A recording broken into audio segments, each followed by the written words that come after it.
here's Brodie Brazil. You know, I tried to make this phone number as easy as possible so you can remember it anytime. 833-4-BRODIE.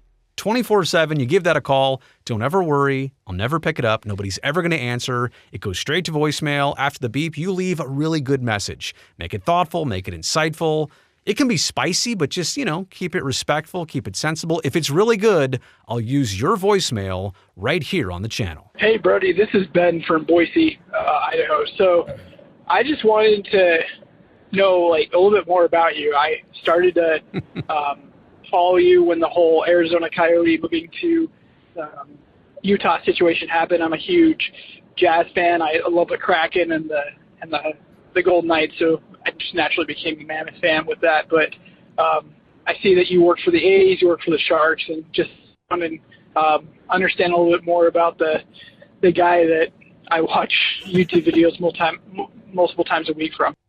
All right, Ben, two things. Number one, thank you very much for using the number and calling in. I greatly appreciate that. But second off, thank you for watching videos on such a regular basis here on the YouTube channel. I can't ask for more from the subscriber base. I really do appreciate that.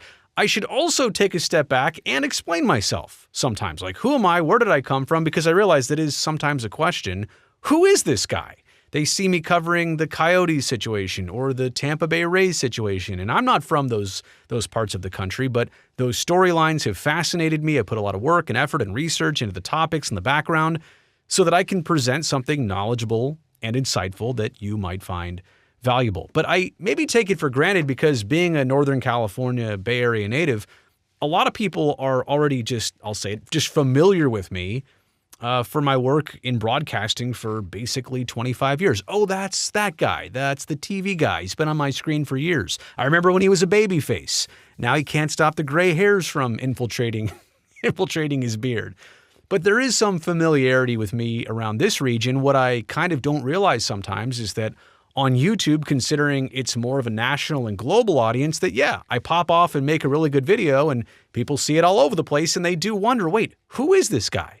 Where did he come from? Why should he have a say or kind of present himself as knowledgeable on this situation? Well, again, 25 years of broadcasting, 25 years of being around professional sports.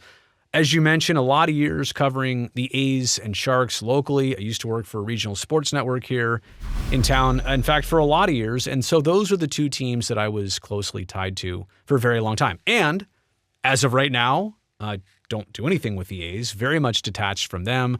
Make a lot of YouTube videos about them, considering their move and their relocation. But my day job is working for the San Jose Sharks. And I'll talk more about that some other time. I'm so fortunate, so lucky to have joined that organization, one that I grew up watching the Sharks ever since their inception of 91, went to my first game in 1993, worked with the team for almost 16 years as a partner, now getting to work for the team as an employee. Truly a dream. Again, I'll expand on that some other time, but still very much connected to the Sharks. I don't put a lot of Sharks videos here on this YouTube channel anymore because my work is my work. I put it on our Sharks YouTube channel and all the other social platforms. But again, that for another time.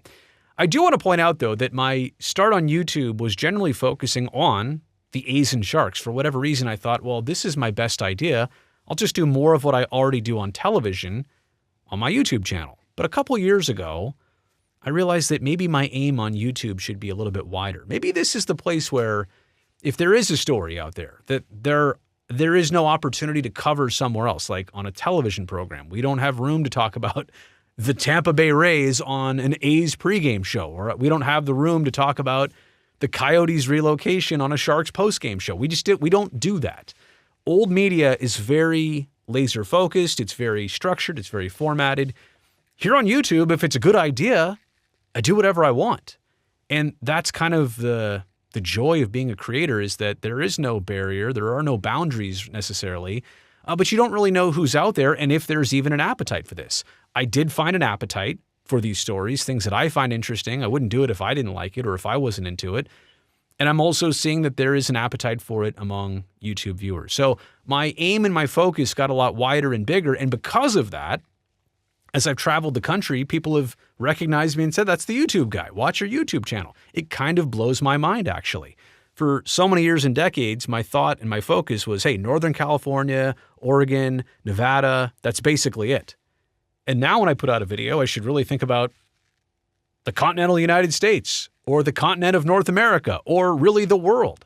Anybody out there can be watching, and that's very cool. So I guess I've always taken it for granted and thought that people would know who I was or my background, but I also realize that a lot of people don't.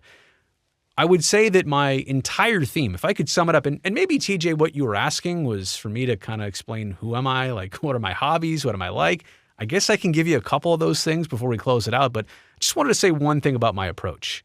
Sports is a very amped up, adrenaline-filled, sometimes very intense conversation. If you listen to sports radio, a lot of volume cranked way up, a lot of yelling back and forth. I try not to do that a ton here on the YouTube channel. I am passionate, but I'd rather hit you with knowledge than emotion. Sometimes I do get emotional. I've obviously cried on television, on this YouTube channel. I've been a very emotional person. That's fine. I've also got very angry at things, and I think you can sense that at times.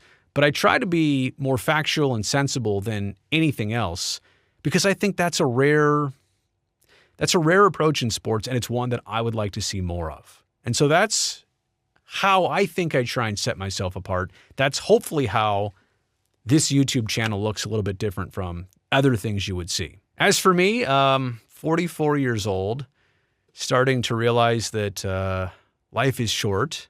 I should get out and do things like learn how to play golf. I'm doing that this summer. Have a child.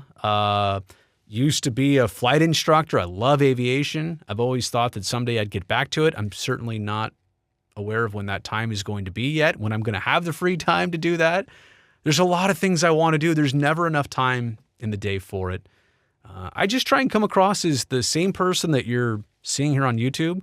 I think that's pretty much me in real life. If you meet me in person and you say, you're exactly what I thought you might be like, that's exactly my aim in all of this. So TJ, thank you very much for the call. Hopefully I answered some of that. Oh, I also, by the way, I eat my cereal left-handed. I'm right-handed in everything I do, throw a baseball, write with a pen, but with a spoon and cereal in the morning, left-handed. Yeah, just thought I'd throw that in there. Hey, thumbs up for this video down below. I mean, if you really want, I'd appreciate that. Also, hit that button and subscribe so I can definitely see you back here next time.